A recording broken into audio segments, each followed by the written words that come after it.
Compañero, muy buenas noches. Mi nombre es Daniel Upegui. Soy integrante del grupo número 5 de la materia Enfoque Conductual. Muy buenas noches, mi nombre es Norlin Castro de Enfoque Conductual. Hola, buenas noches, tutores, compañeros. Mi nombre es Laura Marcela Villamizar y yo soy la líder del grupo 5 de Enfoque Conductual. Hola, buenas noches. Mi nombre es Mauricio Sarmiento. También pertenezco al grupo número 5 de la asignatura de Enfoque Conductual.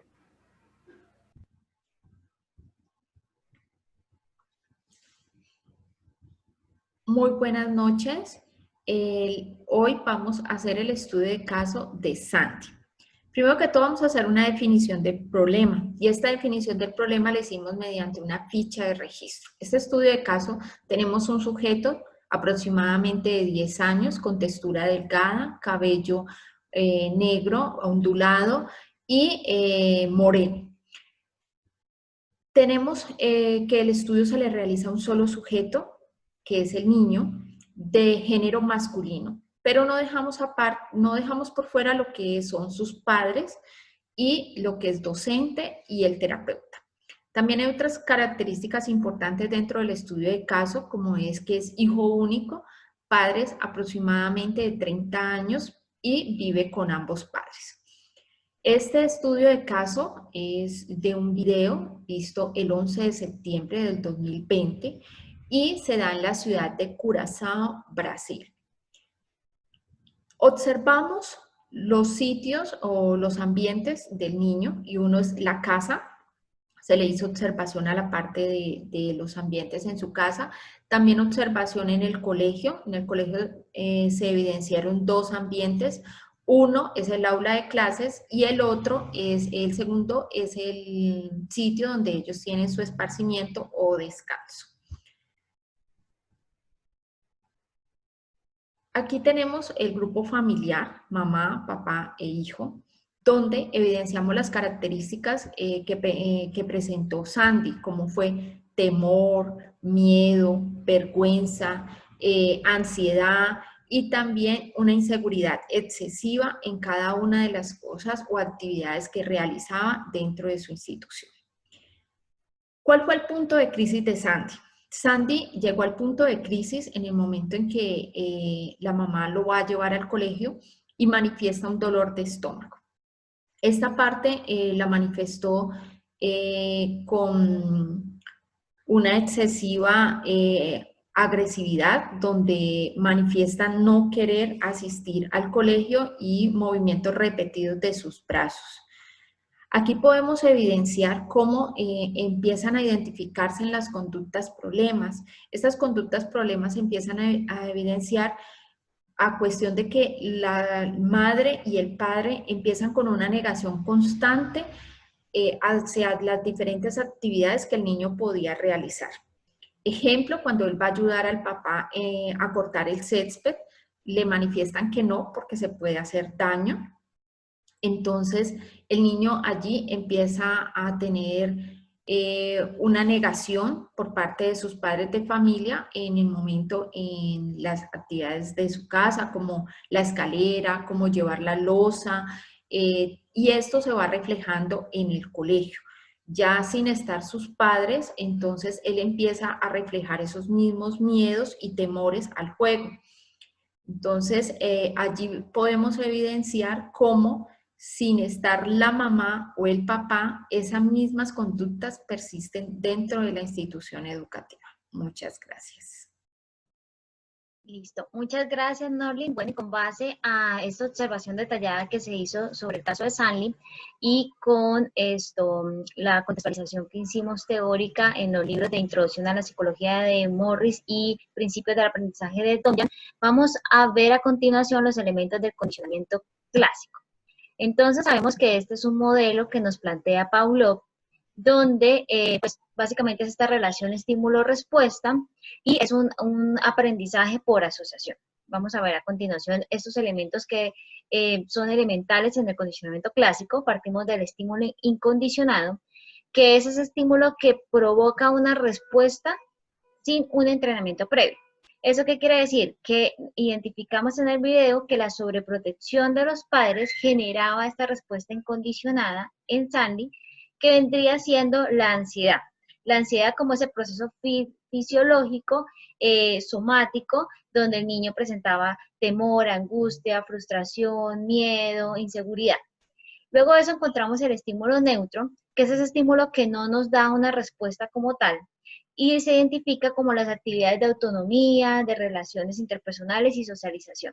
Ese estímulo neutro, cuando pasa por un proceso de condicionamiento y se presenta junto con el estímulo incondicionado, se vuelve un estímulo condicionado, se asocia ya y queda como un estímulo condicionado, el cual nos va a dar una respuesta condicionada que también va a ser esta ansiedad. Bueno, otro elemento importante son los estímulos discriminativos. Estos estímulos son la capacidad de identificar, de discriminar los estímulos condicionados con otros que no son condicionados en diferentes situaciones. Aquí vemos dos situaciones donde el niño ve diferentes estímulos. En el primer caso, el niño le pregunta a la mamá si puede ir a jugar y ella le prohíbe hacerlo. En el segundo caso, es una compañera la que le dice al niño que vayan a jugar con sus compañeros a jugar fútbol. Entonces, ¿cuál es la respuesta del niño? Son respuestas diferentes. En el primer caso, el niño experimenta frustración, ¿sí? El niño tiende a escapar porque, pues, termina frustrado, molesto porque no lo dejan hacer esa actividad. En la segunda, hay una evitación. El niño se niega a ir a jugar con ella. ¿Y por qué? Porque se presenta ese miedo de que me voy a lastimar, me voy a caer. En la generalización es cuando lo contrario, ya generalizamos. Y entonces vemos que la sobreprotección no es solamente de la mamá, sino también del papá. Y han usado una serie de estímulos que finalmente recaen en esta respuesta que es la ansiedad. Una sola respuesta para varios estímulos similares. Algunos estímulos que identificamos así, frases textuales de los padres eran: no hables con personas que no conoces, te puedes caer, no podré ver lo que estás haciendo, deja yo lo hago para que no te hagas daño, dámelo, no se te vaya a caer. Otros conceptos que están mutuamente excluyentes son la sensibilización y la habituación. En la sensibilización es cuando tenemos la misma respuesta, ¿sí?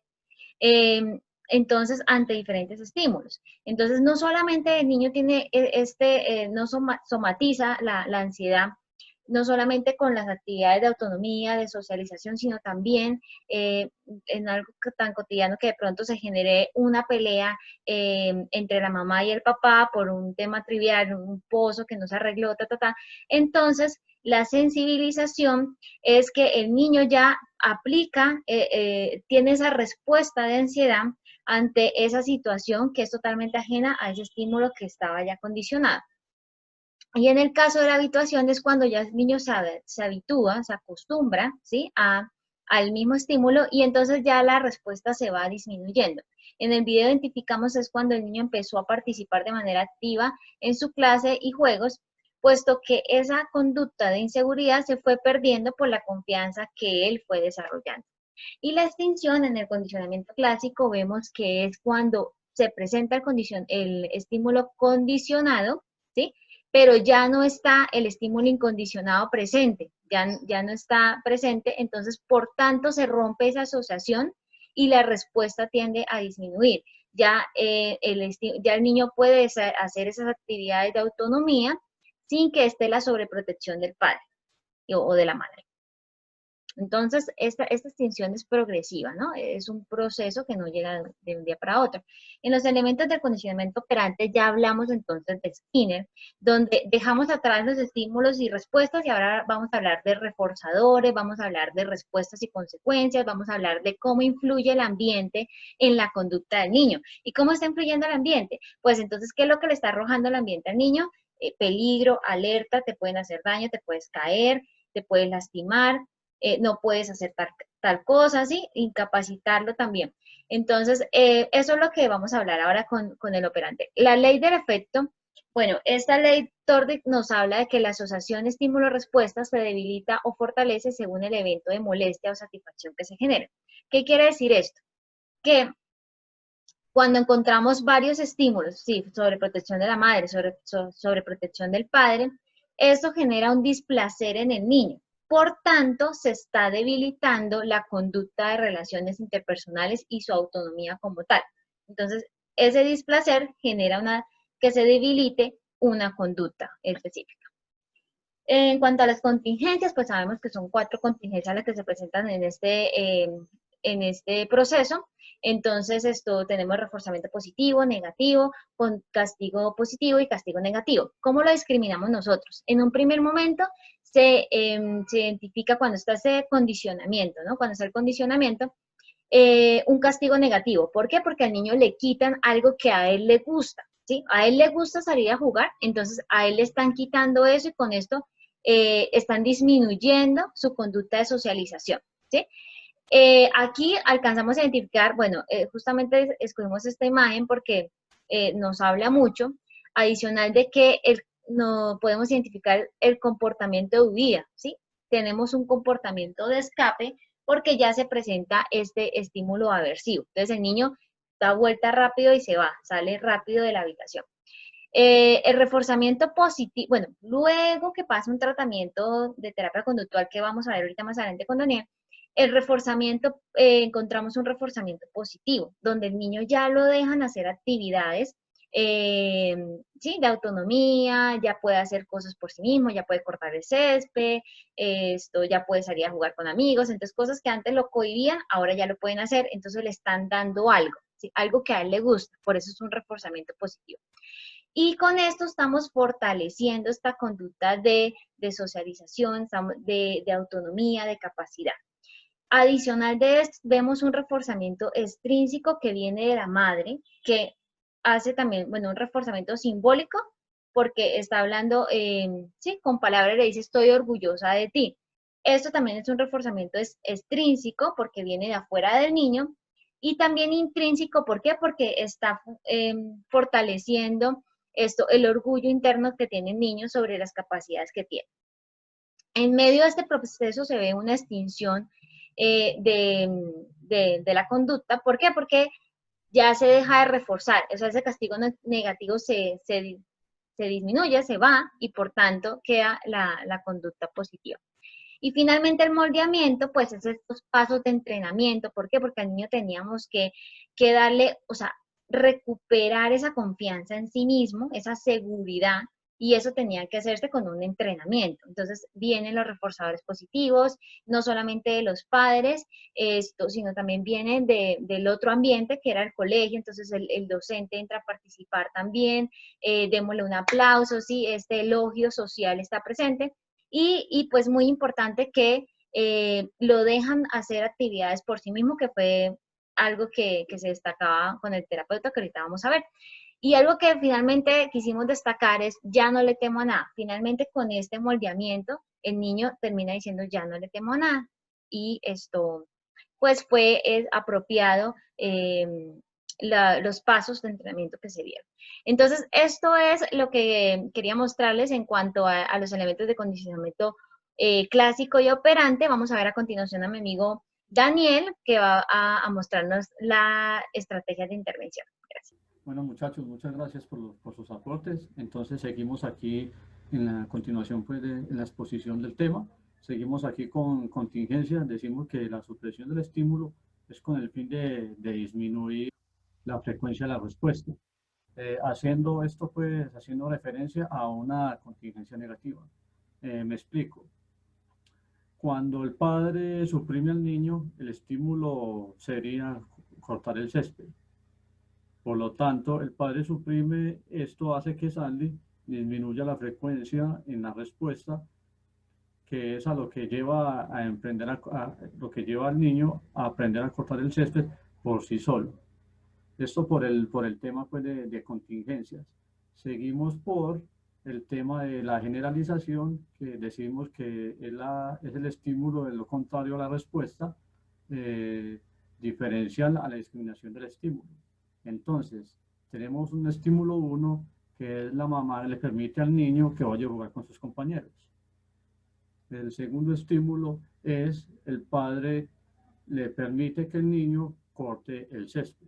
Entonces, quedamos claros que eso es por la parte de la generalización.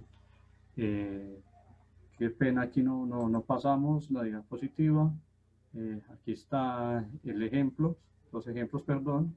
Seguimos con la discriminación.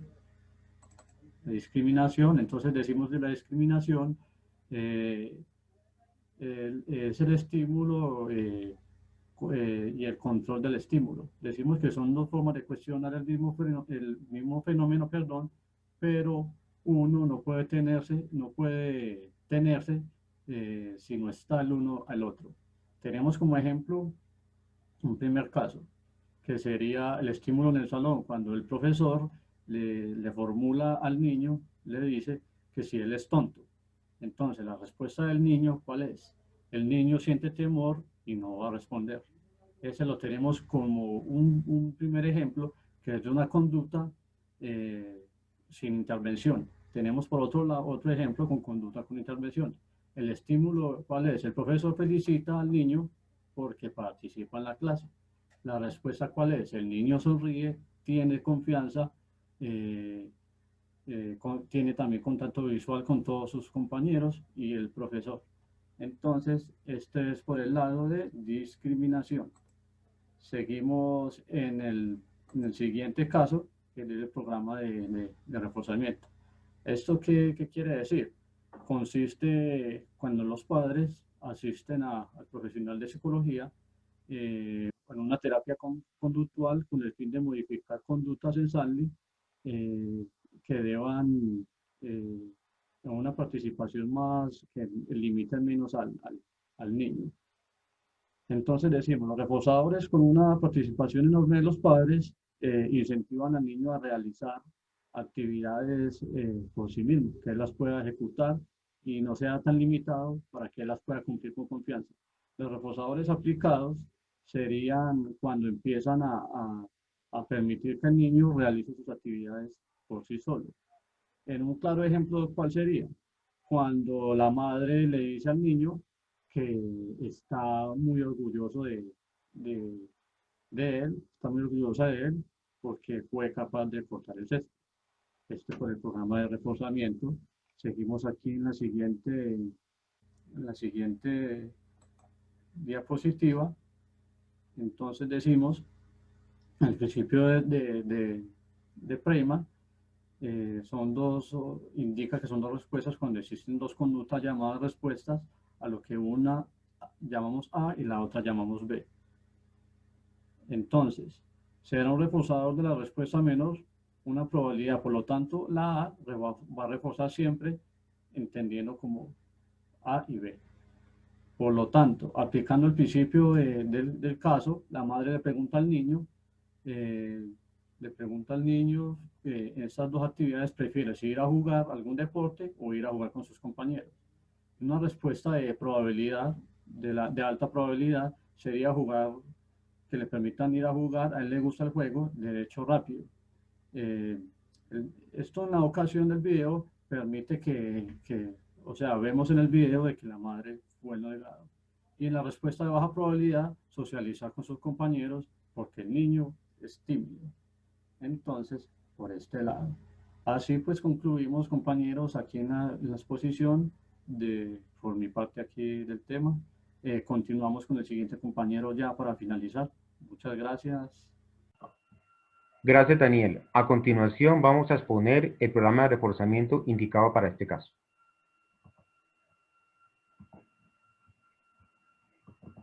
Vamos a implementar un programa de reforzamiento positivo con base en el condicionamiento operante. Pero ¿cómo funciona esto? Cada vez que se produzcan en el niño las respuestas esperadas que sean positivas para nosotros, vamos a aplicar reforzadores positivos que asimismo van a incrementar la probabilidad de que se produzcan respuestas similares. De esta manera, completamos el programa de reforzamiento positivo. Es muy importante que analicemos las respuestas anteriores al reforzamiento. En la imagen de la izquierda, podemos ver que el niño presenta un episodio de ansiedad antes de asistir al colegio. Esto quiere decir que él teme enfrentar su entorno escolar. En la imagen de la derecha, vemos que el niño experimenta miedo porque teme que puede ser objeto de burla por parte de sus compañeros si el profesor en el salón de clases le formula una pregunta y él no la puede responder correctamente. En la imagen de arriba vemos que una compañera de colegio lo invita a jugar, pero él se niega a hacerlo porque él teme socializar.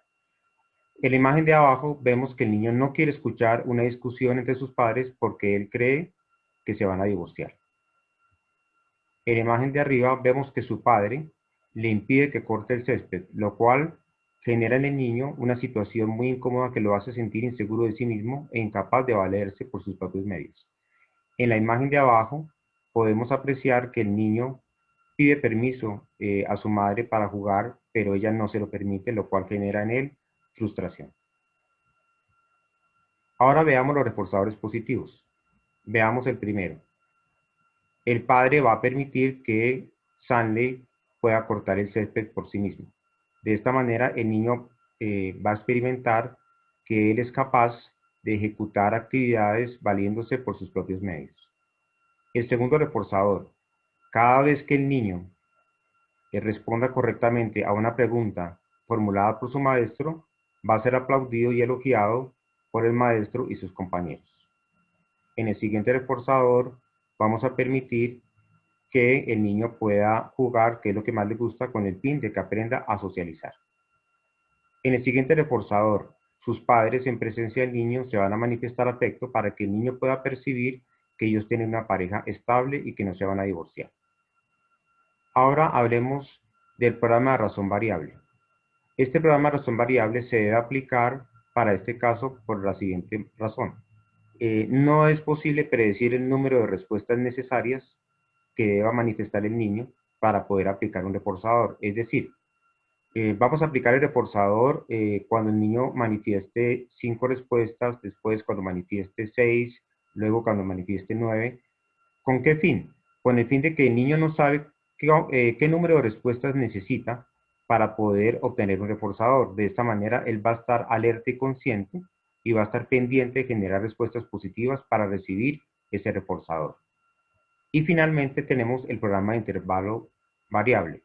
En este programa no sabemos cuánto esfuerzo significa para el niño y cuánto tiempo va a tomar para él tener un cambio de respuesta, es decir, que ya no sea una respuesta negativa de ansiedad, de miedo, sino una respuesta que sea adecuada.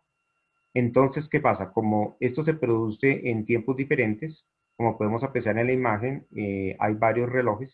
¿Esto qué quiere decir? Que el niño va a generar respuestas en diferentes tiempos, ¿sí? Entonces, el intervalo entre una respuesta y la otra va a ser diferente. Como esto es así, entonces, de esta manera, el reforzador se va a aplicar en un intervalo que sea variable en función del tiempo.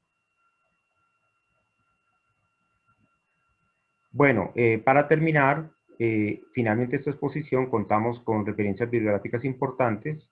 La primera tiene que ver con las tutorías vistas en la clase de enfoque conductual, también con el libro de Domain, asimismo también con la primera unidad del material de la UDI de enfoque conductual. También tenemos referencias de la Universidad UNED, que es la Universidad Abierta de Distancia Estatal de España, la más importante, y contamos para el programa de reforzamiento positivo con una referencia bibliográfica muy importante, que es de la Universidad de Veracruz, en México. Se trata del Instituto de Investigación Cerebral, es un instituto de neuroetología. Bueno, eso es todo, muchas gracias.